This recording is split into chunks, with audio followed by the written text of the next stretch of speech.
Hello, and welcome to Searching for Service, a show designed to help current and future Rotarians find purpose through service.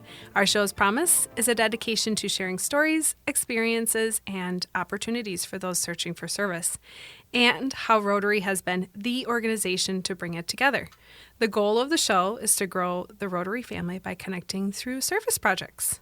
I'm Kelly Kirk, and with me is Joseph Kirk. Joseph Kirk. And to my right, I have Ed Merrick. To my left, Bruce Moreland. In front of me, Joseph Kirk.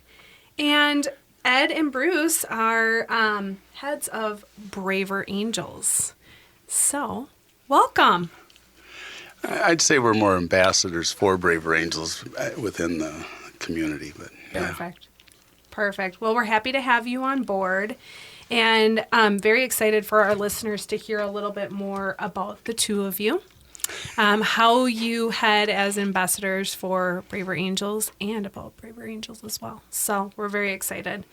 Let's go ahead and dive in. Let's do it.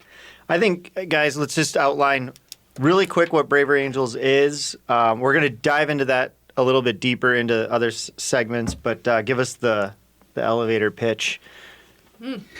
Well, Braver Angels is a national grassroots nonprofit organization that seeks to depolarize American politics by transforming attitudes towards each other. And it's really about respect. That's exactly right. And it's a lot about being able to talk to each other. We often go into our meetings and our events and we say, we're not here to change minds, but we are to open hearts. And it's about being able to connect. That's good. And I think that's a phrase that can actually be spoken through Rotarians as well. So indeed. It's really great.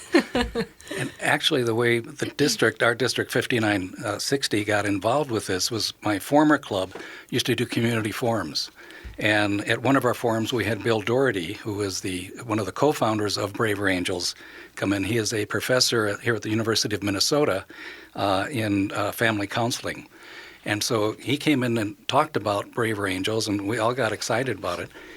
But it was interesting because we had our four-way test banner up on the speaker's platform, and he must have pointed to it about 4 or 5 times during his talk, and it kept saying, Rotary, this is in your DNA. What Braver Angels is about is right there. Mm-hmm. And, which every Rotarian knows is the four-way test. We do speak it every single day. We do, and for those that are listening that are not Rotarians, the four-way test is our 4 phrases that we repeat that reinforce what we stand for, and they are, first, is it the truth? Second, is it fair to all concerned? Third, will it build goodwill and better friendships? And fourth, will it be beneficial to all concerned? Wow. So just to give everybody a little perspective of what we're talking about when we talk about the four-way test. Yep. And it is really a model for treating people and for treating ourselves. So thanks for thanks for playing along. That was great. I didn't even tee that up. We all went in unison, too. It was really cool. Well, we're all so used to it. I know. We do it every week. Must have been in a meeting somewhere. But Ed, Bruce, I mean, we'll get more into the organization in the next segment, but let's talk about how you guys met. Well, we met through Rotary, actually. Shocking. Shocking, yeah. We were at a shared event, and it was the RCAT, or was it? Well, initially, yeah. The Northfield Club had put together the Rotary Climate Action Team, and they rolled that out in 2018. Right. I was serving as the district governor nominee at that time, so I showed up at the meeting to learn about it. Briefly met Bruce along with the rest of the team. And then we jumped into hosting Braver Angels workshops around the district. And the Rotary clubs would initiate these and get them going and kind of be the sponsor of it. And so I showed up down in Rochester because they were going to do a training, and Bill Doherty was going to be there. Bruce showed up and went through the training, and the two of us kind of connected there. Fast forward about a month or two, and I'm back in Northfield at his club doing a presentation on a district-wide initiative we had going. And Bruce mentions to me, he says, I'm going to be going over to the Le Sueur Rotary Club to do a presentations on Braver Angels. I said, great, let me know when you're going to do that, and I'll show up and kind of sit in the audience and cheer you on. About 2 weeks later, I get an email that I'm CC'd on from Bruce to Braver Angels asking for the slide deck that's set up for Rotary clubs. And in it, he said, well, send me that slide deck because Ed Merrick and I are going to be doing a presentation together down in Le Sueur. And I'm going, time out, Bruce. I never agreed to that. And he said, well, Braver Angels always has a red and a blue together, a liberal and a conservative together, in power, managing things and facilitating things, because we want to keep it shared and, even balance of powers, so to speak, and just moving forward. And I said, well, you got me there, and I think we've done, 20, 25 of these things. At least we've been to clubs all over the world. In fact, well, not world, but at least the U.S. because we do them with Zoom meetings. And again, every time I present, I've got a couple of other people I team up with because, frankly, I'm kind of a rare breed being a conservative, which is one of the reasons I was in Rochester because I had already done something in the Northfield Club, and they asked me to come down to Rochester to be part of it again. So, but in any case, we hit it off, and I think it's been a great partnership, and we model, as Rotarians always do, they model what they believe. And one of the things we believe is that we have to both be in the room. We have to have a red and we have to have a blue. It's not enough to just be one or the other. Yeah, that was the first thing that I thought of meeting both of you is like, you have different perspectives on life. Like you seem very cohesive and having an understanding of how you communicate, what you believe, definitely hearing one another and listening. Yep. I find is probably the biggest thing in the very short time that we've known you guys. So when Bill Doherty first presented at our community forum, he pointed out that both liberals and conservatives, we all want the same thing. We just have a different way of getting there. And so it's a matter of looking for the commonalities. What's the ultimate goal? Where do we want to end up? And then there used to be a thing years ago in politics called compromise. Oh, boy. Oh. I heard there was such thing as compromise in marriage, too. Yeah. Very important there as well. Yep. Not the first time I heard it today. That's good. That's good. Yeah, Ed and I have been spokespersons, and actually Ed is trained now. He's an ambassador, so he's formally trained. I'm informally trained, but I was literally, like Ed, we were both at the ground floor when we both were part of it back when it was still Better Angels. And that phrase, Better Angels, comes from Lincoln's inaugural speech, that we have to find the better angels of our nature. And they ran into issues and decided that Braver better captured what they were really about. Because if you have ever stood up in an echo chamber and been the outspoken person on an issue that's not following the rest of the room, but you have a passion about that issue, and for me, one of them was climate change. When you stand up, you're going to get bows and arrows slung at you. And that's why it's better to be a braver angel. No doubt. Yep. That's so cool. I love hearing how you guys met, and we actually had a discussion about this prior to us starting. But you mentioned the just basically going, Ed, you're going to do this, and we have found that to be the case in Rotary, where you get nominated, such as this podcast. You got to be careful what you utter into the universe in Rotary. We are people of action for sure. Yeah, for sure. We have just a few minutes left. Maybe we have one more quick thing that we can chat about before thoughts, Joseph. Share your favorite thing about each other. This is going to seem really strange, I suppose, but Ed is spiritual in a way that I can identify with. And his relationship, he when we first met, he sent me some literature about trees and how they operate and things like that. Remember that? Yeah. Yeah. And that just struck me as being really cool to have somebody that. And remember, I'm conservative, so that's not necessarily my bailiwick, but it worked. And I've found every time we get together, and we get together socially once in a while, not often enough yet, but I'm working on it.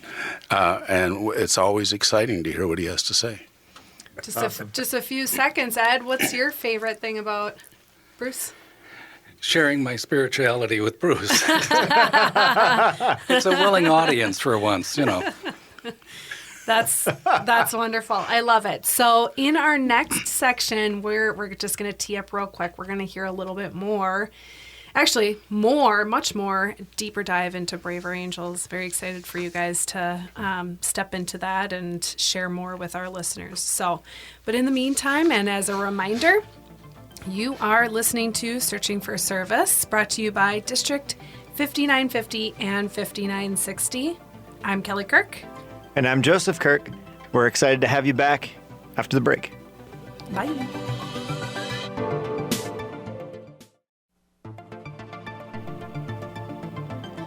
Hello and welcome back to Searching for Service, brought to you by District 5950 and 5960. Before I reintroduce myself, as a reminder, you can find us on your favorite podcast platform. We love reviews. 5-star reviews, not just reviews. 5-star reviews. I'm Kelly Kirk, and with me, Joseph Kirk. And as just a quick reintroduction, we have special guests Ed Merrick and Bruce Moreland of Braver Angels with us. This section, we are going to dive deep into Braver Angels. And I'm very excited because as a newer Rotarian, I'm getting very much introduced to all of these different platforms within the Rotary. And I did do a little bit of read up and then had Joe share some information about Braver Angels with me. But as somebody who is not so much into politics, I see both sides. I'm very curious what sparked the need for Braver Angels. Well, we both have told this story a dozen times, 25 times probably, 100 times. And it really was personal for me. In 2016, I was chair of the Republican Party in Rice County. And you might remember the 2016 election was a rather startling event for a lot of people. Mm-hmm. And it was so startling that people said, what just happened? And the answer was, in New York, it was shock and dismay. And in Ohio, it was, hope and change. And two friends got together from those two locations and said, we got to figure out what to do. And they knew Bill Doherty, who was at the University of Minnesota in family counseling. And they organized an event to have 10 Trump supporters and 10 Clinton supporters get together in a room, neutral territory, with the guidance of family counselor type thinking to guide them through a discussion. And that was one of the first meetings, and they've got a nice film that talks about it and everything. Mm-hmm. Then in 2017, my club got involved. And that was the first time, I think, was when Bill Doherty was still just toying around with all of this. And we got involved at that point. And he put on a workshop. And it was immediately apparent that one of the problems which we have, Braver Angels has, there were like 3 conservatives in the room. It was not as balanced as the original pilot. And so that's one of the reasons I stay with Braver Angels, because I feel that I need to be in there to be heard. Why do you think that is? Why do you think the representation is so lopsided? Yeah, I'm really curious. It actually surprised me when you shared that. Well, it was, I'm going to just real quick continue on that thought. It was lopsided at first because they were kind of drafting people in that were interested in the idea of the conversation. And the leadership levels in Braver Angels, they're very careful to make sure that they have a balance, red and blue. And there are a couple of events that they have that are deliberately balanced. And if there's not a balance, you get to be a fly on the wall, but you can't be part of the conversation. And that is empowering to the minority, which is the Reds in this case, to know that we're not outnumbered. Mm-hmm. And anyway, Ed, you've got... Yeah, I think, bringing everybody together and talking and that kumbaya sort of thing is I think more on the liberal side of things, and so conservatives don't warm up to it as much, and I think that's part of the challenge. One of our board members in Braver Angels is Jonathan Haidt, and he wrote the book The Righteous Mind, and he also wrote a book called Coddling of the American Mind.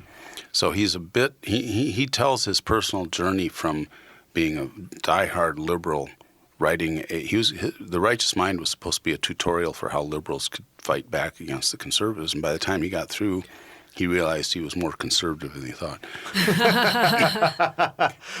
And that is characteristic, I have to tell you, of almost everybody that I talk to, is they start very liberal, and then as they get to know me and other conservatives, they suddenly realize, boy, we have a lot in common if we just will do something like the Braver Angels thing. And so we'll get into it later and what some of the programs are, but that was kind of the founding. And as I said, I think it was Better Angels because of the Lincoln speech, and now it's Braver Angels, and we'll talk more about that too. Yep. And with our club, we were doing those community forums and brought in Bill Doherty to kind of share that. And it was pretty interesting because he pointed to the four-way test, as we talked about, just saying this is in your DNA. And at the district level, then we went on to the ethics team to kind of lead the charge, and we had a training in October of 2018, one evening where we had in New Richmond, Wisconsin, we've got about 10 clubs over in Wisconsin. In Roseville and then down in Northfield, we had a training going on. We trained over 100 Rotarians that evening in the skill sets for bridging the divide. And you'd mentioned that there was a specific issue that kind of ignited the need to bring in the Better Angels. It was the environmental action, correct? Right. I was, as I mentioned, I was a conservative in Citizens Climate Lobby, which is a national organization of people dedicated to working on climate change. And as a conservative, I was chairing at that time the Conservative Caucus. And for the same reasons that we've talked about, Citizens Climate Lobby has a real imbalance in their voice within. And so the conservatives have been taught by people like me, if I can say so, to stand up and shout more and be heard in a polite way.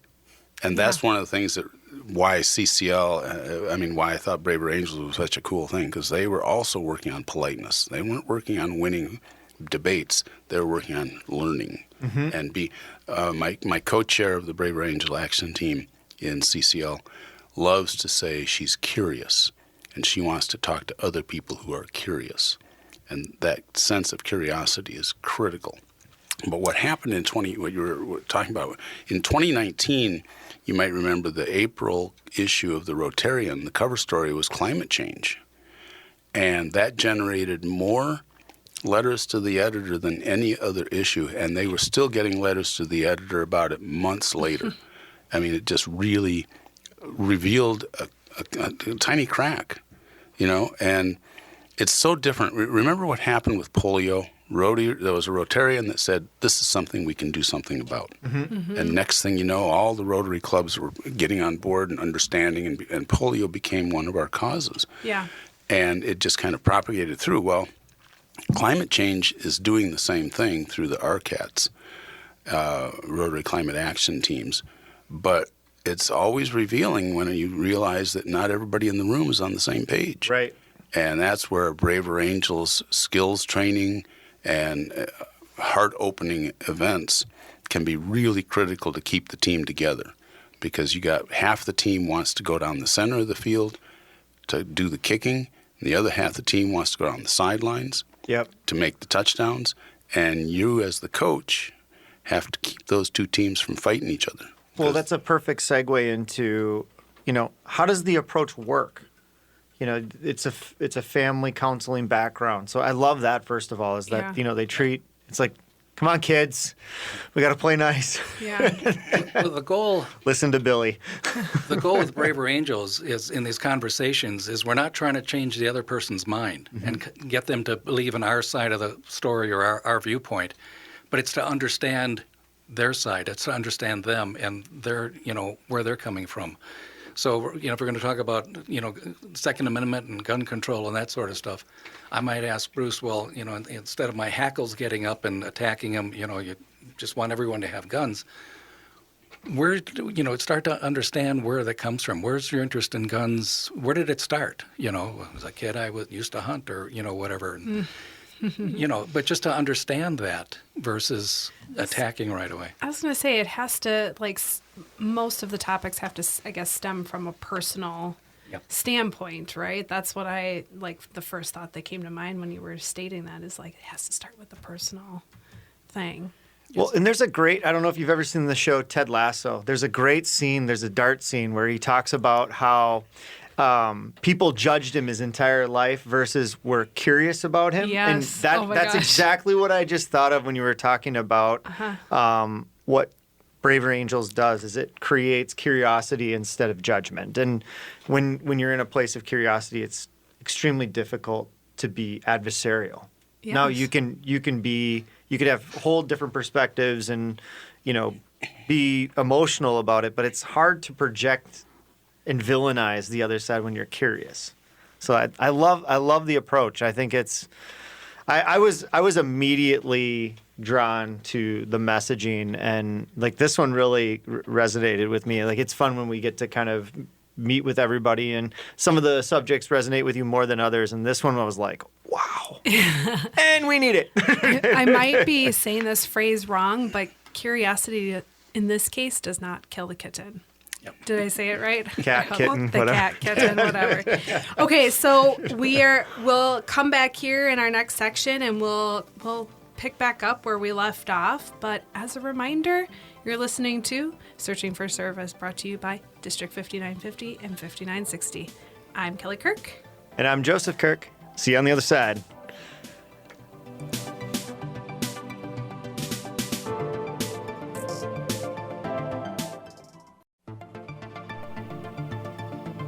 Hello and welcome back to Searching for Service, brought to you by Rotary District 5950 and 5960. I'm Kelly Kirk. And I'm Joseph Kirk. Thanks, Bruce, for the I know. little shout out on the Rotary Bruce is District. Yeah, you may It's not the Hunger Games out there. I know. This is not the Hunger Games. Yes, and as a reminder, you can find us on your favorite podcast platforms. We love 5-star reviews. 5-star reviews. And I like brownies. If you're tuning in for the first time, we have with us of Braver Angels, Ed Merrick and Bruce Moreland. And we wrapped up just talking about Braver Angels and diving into it. And so I think it's important for our listeners to hear a little bit more about the programs, the skills that, for you, Ed, you went through this ambassador program. Right. And so why don't we have you share what that means and how our listeners could possibly get involved if this is something that they're just incredibly passionate about. Sure. The ambassador program is one in which you're trained to kind of, be the evangelical out there and preaching the word of Braver Angels, how it works and how to get involved. And there's different ways of getting involved. The skills training, it started out with, that's what they were doing in the beginning, was just training. For example, there was a skills for bridging the divide, was kind of the beginning of it. How to talk to a conservative from a liberal standpoint and have a meaningful conversation rather than, batting heads. And those skills sets, those skill workshops have morphed and changed, and they've added additional things.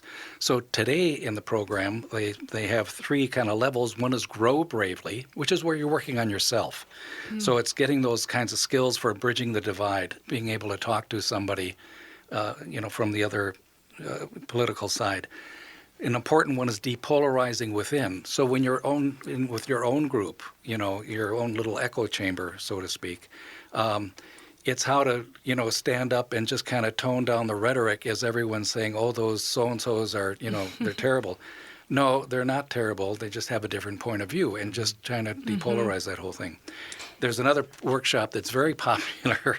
I'm chuckling because we're in the midst of the holiday season, but it's very popular around the holiday season because it's about families and politics skills. I think everybody that's listening to this went, huh? Yeah, I know. Is that a good Christmas gift? I think it's a good Christmas gift.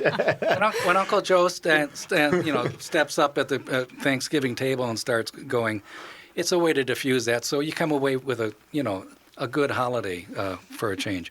There's conversations about race, common ground, how to find the common ground, which is central to the thing.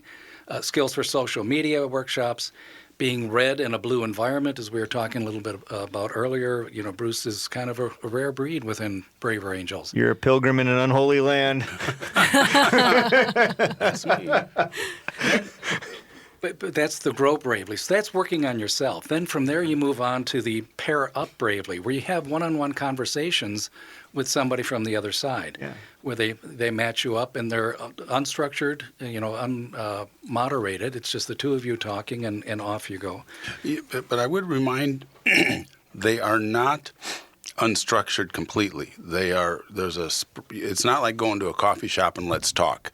It's let's go to the counselor and let's talk with the counselor, kind of providing guidance, except this is checklist. I mean, it's just first you're going to spend 5 minutes talking about this, and then 10 minutes talking about this, and then you're going to, maybe if you get to the icing on the cake, which is where you get to talk about an issue. But it's not unstructured, but it's Can you give an example of like what you would discuss? Like, do you discuss like where you're from? Where you're from, how you grew up.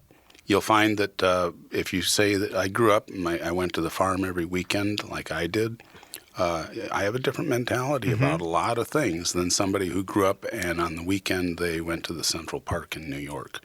And that was as close as they got to nature. I had a friend who told me that used to be a farm field, and now every tree in Central Park was planted by humans. I said, okay, great. But that does, we know that in addition to, we'll get to this some more, I'm sure. Well, it's coming up next. After we do the red-blue pairs, and those are really fun one-on-one because you're structured and you can go in and it's safe. And you get to be friends. I'm still playing chess with one of the guys that I met through that program. We also have rural-urban pairs because there's a huge rural-urban divide. And I was just talking to a former conservative who's gone over to the dark side, so to speak.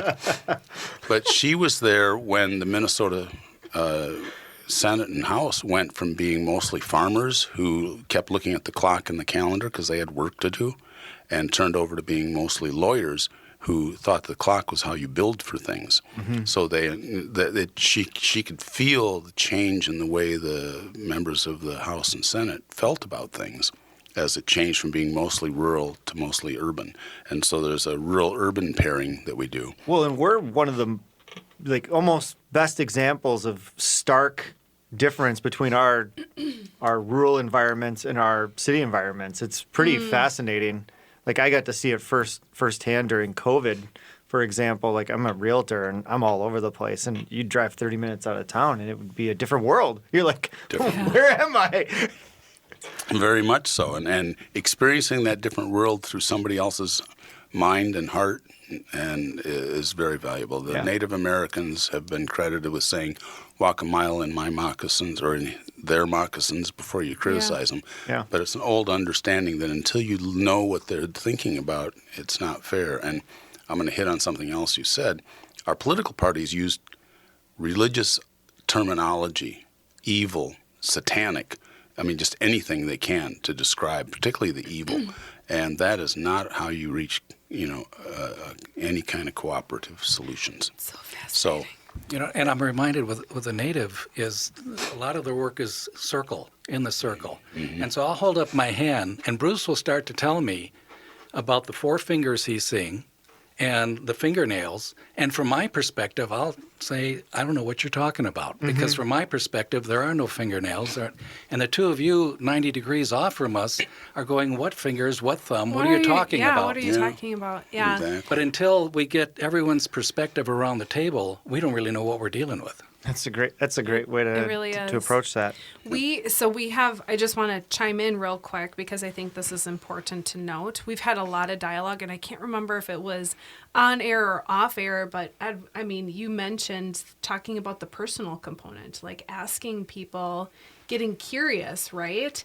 And it sounds like there's a lot of this, back and forth is you get curious about people and you find out what their personal narratives are behind the decision making, behind the, quote unquote conflict that they might have with the opposite party, if you will. And It's fascinating. It's those guided conversations that really help. We also have conversations about race, ethnicity, and culture, so we're looking for other division points, and conversations across generations. That's a big one. It's really fun to talk to a young Asian woman that I have talked with whose parents are complete conservatives, and she can't understand it. And in fact, Monica Guzman, who's Hispanic, I believe, says the same thing too. Her folks are conservative, and she's not as much. And it's that, so across generations is, again, and I grew up paying close attention to what my father was doing because he was a Depression era. So he couldn't throw away anything without taking all the nuts and bolts out of it. And guess who got to take the nuts and bolts out of it? But So funny. So how can we find these workshops? Like, for our listeners, where do we find the workshops if they want to get involved, if they're curious about, reaching out to Braver Angels for themselves or for a group that they're part of? braverangels.org. It's all there on the website. Yep.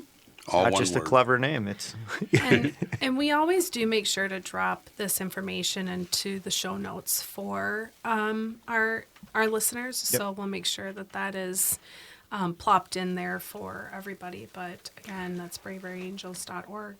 And that's the national website, but from there you can get down to the local one for Minnesota. And they'll have more information what's available here locally.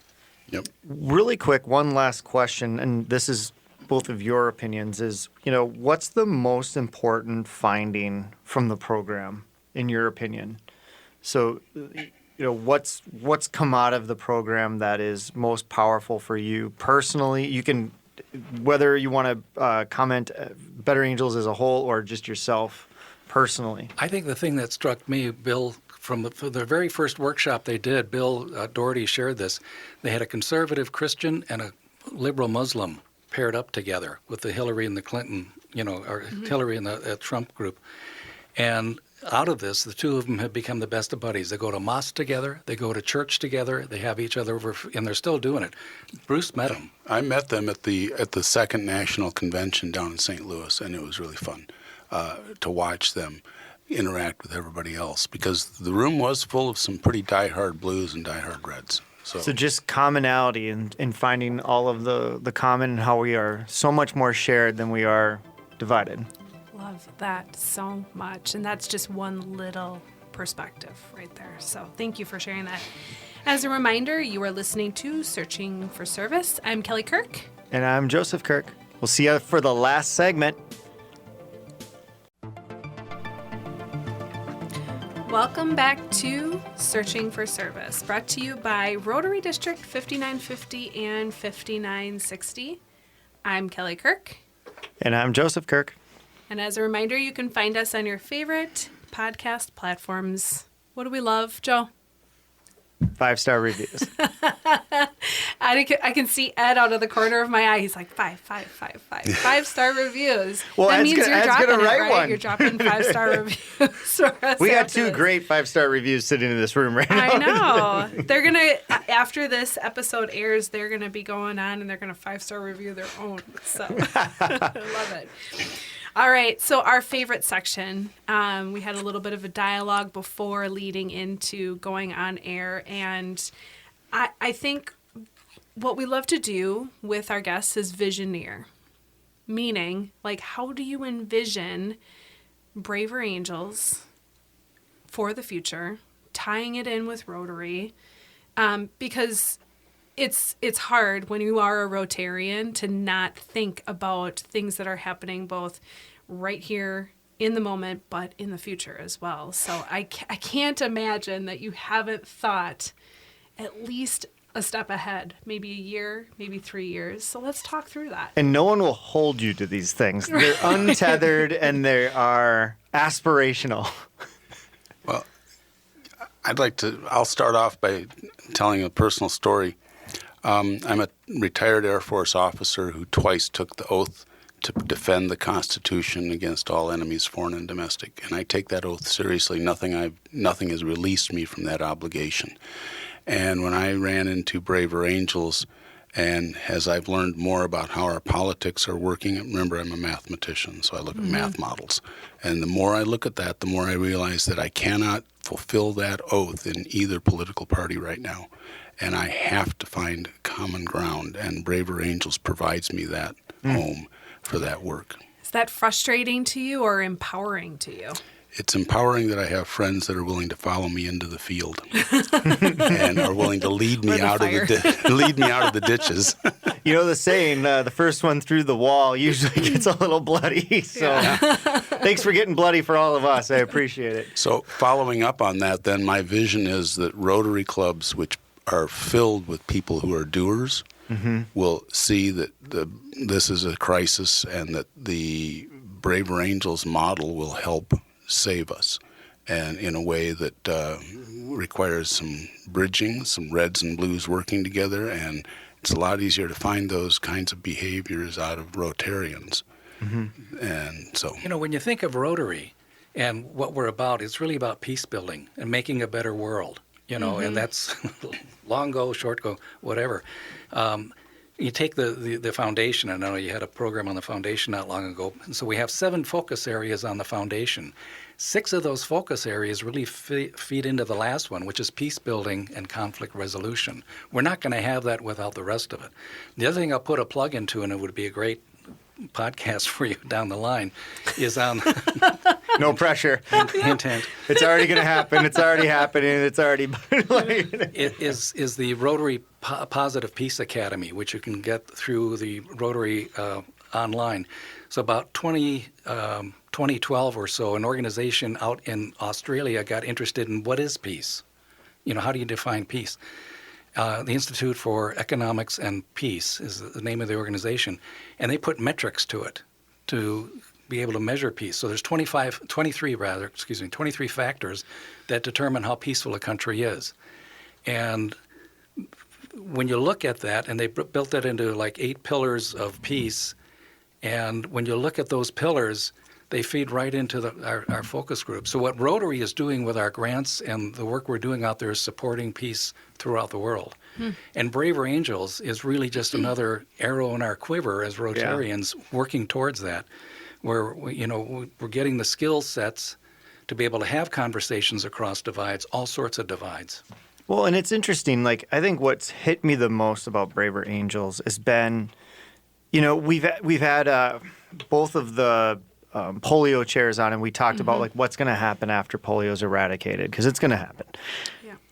I can't help but think that this is probably the most important thing that we can solve worldwide. Forget about nationwide. Worldwide is to create a model and understanding. Because how do you eradicate, or how do you approach climate change if you can't get on the same page as each other?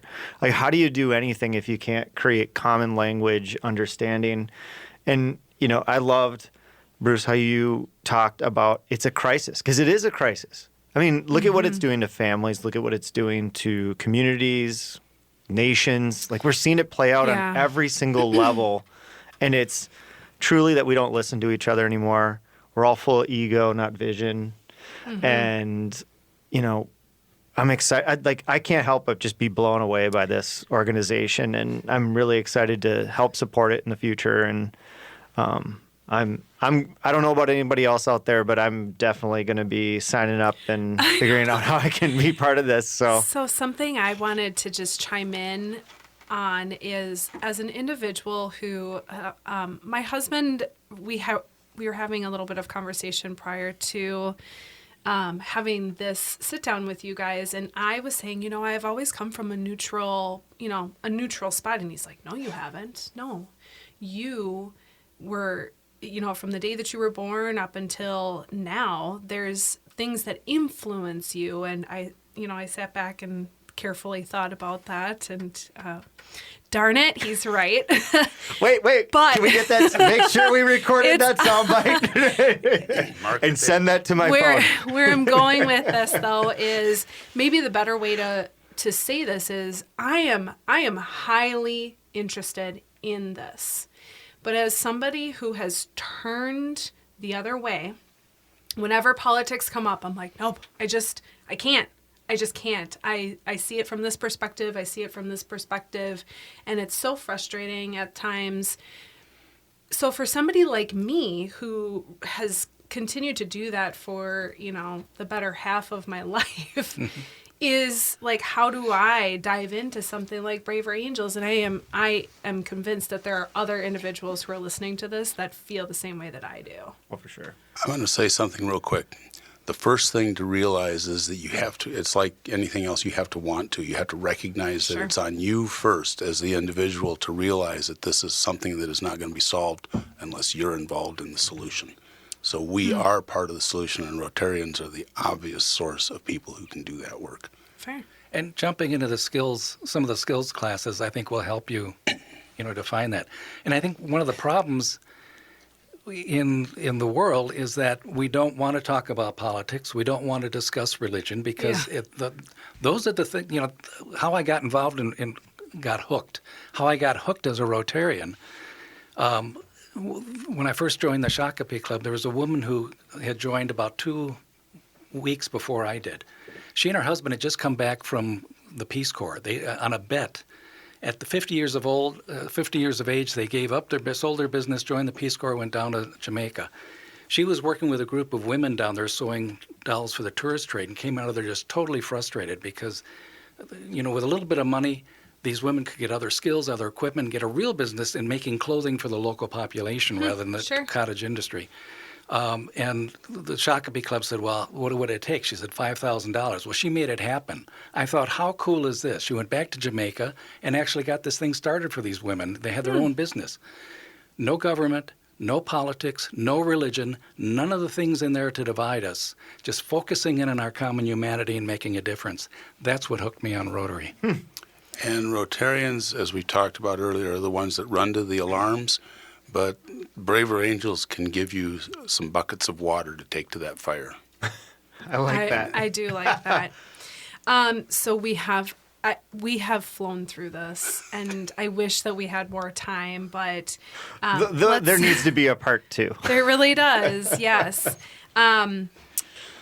Upcoming events for our listeners to know about. I feel like that's probably the best way for us to wrap this, and I want to just state thank you very much. This thank you so much, phenomenal. and I do wish we had more time. It's like, but let's get into it. Yeah. Well, thanks for having us. Thank you to District Governor Lloyd Campbell and District Governor Dale Quigley for envisioning this and making this happen. I think this is a tremendous thing. And I'll put a plug in for District 5960's midterm, which is kind of our gathering here in January, is kind of a celebration, January 7th. It'll be at Hamline University over in St. Paul. And we'll have a booth there for Braver Angels. You can stop on by and talk to Bruce or myself and Wonderful. Learn more about it. Meet them in the flesh. Absolutely. I look forward to seeing everybody. Well, and one more thing. So parting words of wisdom, one or 2 sentences for all of our listeners out there.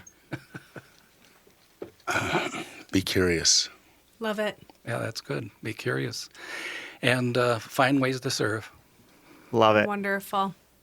We are so thankful to both of you, Bruce, Ed. Thank you. Thank you so much. You guys are We'll great. have you back on. Thank you so much for tuning in to Searching for Service. I'm Kelly Kirk. And I'm Joseph Kirk. And as a reminder, it's time to stop searching And start serving.